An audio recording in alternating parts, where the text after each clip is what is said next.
Alright, hey, welcome! We're going to be working on Complementary Color Dull Down Fiesta Part 2. It's very similar to what we did before, which was just the first Complementary Color Dull Down Fiesta. This is just Part 2. And what's different is that on this sheet we were just working with primary and secondary colors, and on this sheet we're working with tertiary colors. So this sheet is a little more tricky because you're dealing with, every time you do one of these rows, you're dealing with about 3 or 4 pastels, whereas this one we were only working with 2 pastels at a time.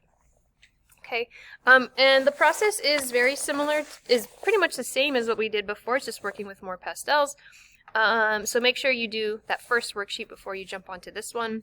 I have my trusty color wheel to remind me, help me see what complementary colors are, those opposite colors, so I could look at a color, look directly across the color wheel. And I already have some of this done because we did it in class, but I'll do some of it on here with you just in case you need to see. I'm just going to go down here to the last one because I feel like it.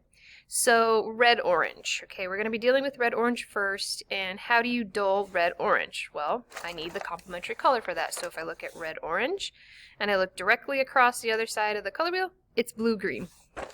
So that is how I will dull down red-orange, by using blue-green. And just to remind myself what red-orange looks like and how to make it, I've got my red, I've got my orange. I'm just going to do plain red-orange right here so I see that intense, bright, pure color first.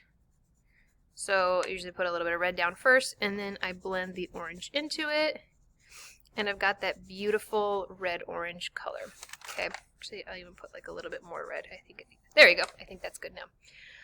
Okay, time to dull down. So this is more tricky because you want to dull down the color a little bit more in every square. So the first square, we're just dulling it down just slightly, and so I just have to very softly put a little bit of blue-green. Okay, as lightly as I possibly can. Let me get closer so you can see that. There you go. Just a touch, and then a little bit of blue-green in there. And now I can go in with my red-orange. So I typically go red first. Okay, and then orange on top, and it'll all blend it together. And the change from here to here is very slight, but I could already see that the color is getting a little darker and a little duller, which is what I want. Okay, I'll go to the next one. This one, I want to put a little bit more blue-green so I have even more of a change.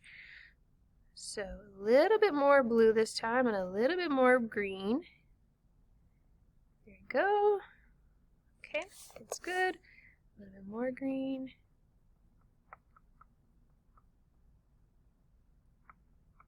Okay, it looks like it's more than I had last time, so that's good. So it'll change the color more. And then going in with the red and the orange on top. And looking good. I have a darker, duller color. Now this last one, I could really go for it and put more blue-green because I'm really trying to dull it down now and get real dark and dull. Get a nice layer of blue, nice little layer of green, and by this last one, it's going to absolutely turn brown and neutralize. Some red, you can already see it happening. Got the red and got the orange on top. Yep. There you go. And now it's to a point where it's so neutralized I could barely even tell it's red-orange anymore. But that's okay. That's the point of this, is to show you how to neutralize the color, how to dull it down, how to darken it, especially darken it without using black. Okay, because now I have this really dark color, but I still have some, I could still see orange, I could still see some red, I could still see the blue-green, and it's more vibrant than just plain black. So that's pretty much it.